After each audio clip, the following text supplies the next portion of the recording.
साहब जिंदाबाद। राइस साहब कदम बढ़ाओ, हम तुम्हारे साथ हैं। राइस साहब कदम बढ़ाओ, हम तुम्हारे साथ हैं।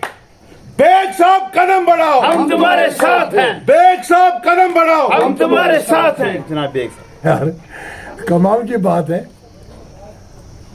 जब वो खुद बीजेपी गवर्नमेंट में एक वजीर थे, जब वाजपेयी जी हिंदुस्तान के प्राइम मिनिस्टर थे, क्या उस वक्त बीजेपी अच्छी थी?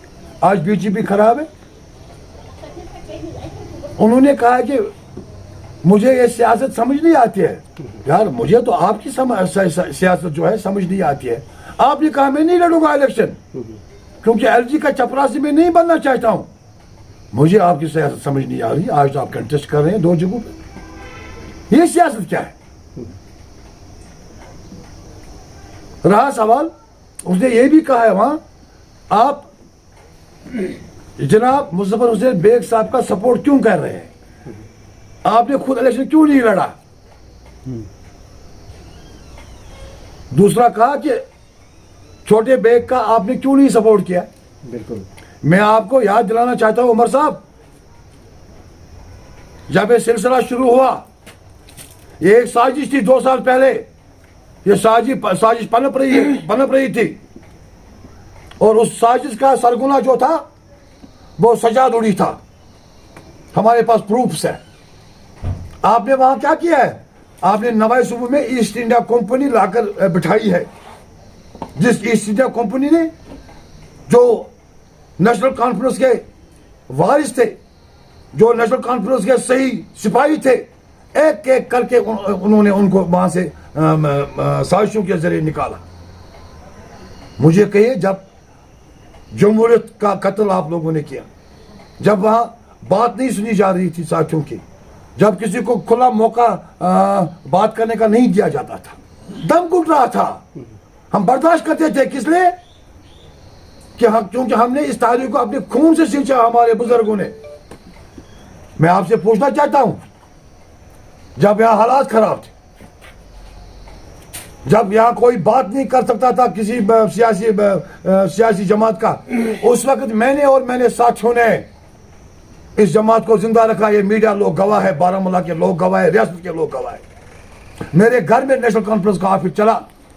मैं आपसे पूछना चाहता हूं, कितने देर से आप इक़्तिदार में रहे, आज तक आपको बारामूला में ऑफिस नहीं मिला है।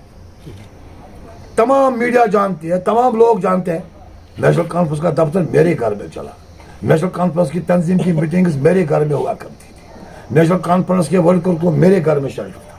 नेशनल कॉन्फ्रेंस के वर्कर को जब कोई काम, मैं नहीं कहता हल्का इंतखा बारामूला ओनली, अगर नार्थ का भी उनसे पूछे, वो मेरे पास आया करते थे।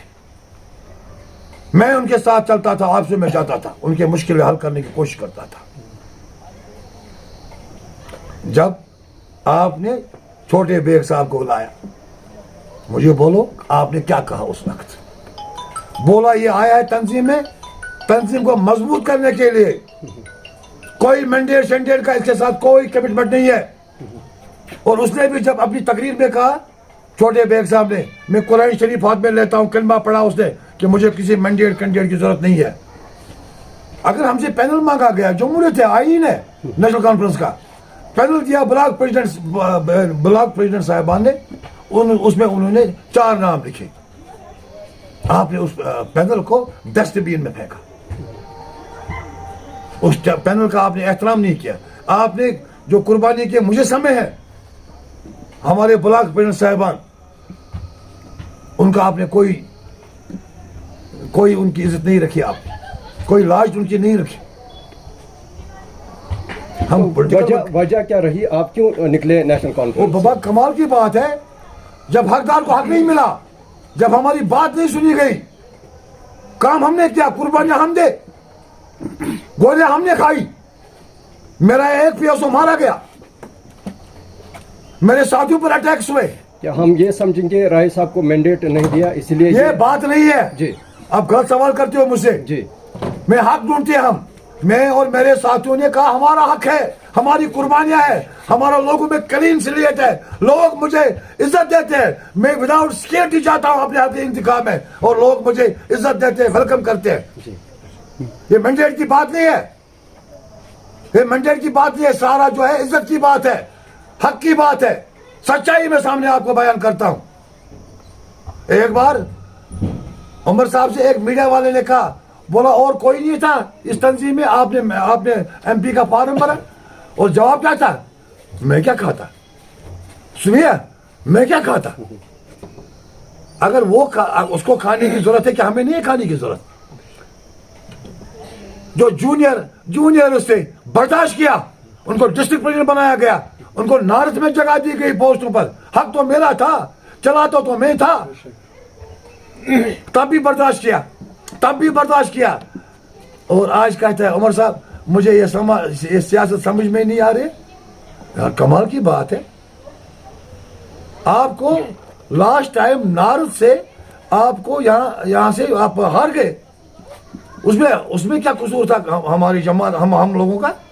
लोगों ने वोट दिया, लोगों ने फैसला दिया, उन्होंने इंजीनियर साहब को वोट दिया, उसको एमपी बनाया। इसने ये भी कहा कि छोटे बेग को वफा नहीं किया गया, आप ये बड़े बेग को क्या करेंगे? मेरी बात सुनिए, उसे पूछिए छोटे बेग को कहे कि क्या आपने अपने इस चाचा का वफा किया, जिस चाचा की वजह से वो कहीं नजर आ रहा है सियासत में?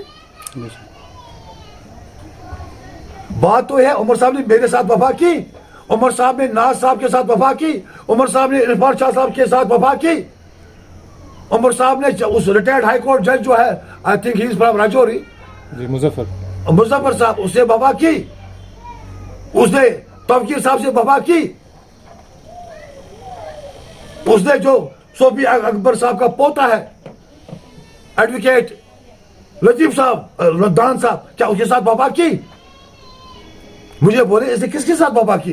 ईस्ट इंडिया कंपनी को जमा रखा वहां नवाज सुबह में, उन्होंने सारा जनाब शीराजा बिखारा इस तंजीम का। हम क्या किसी के गुलाम है? तनख्वाह नहीं देते हम।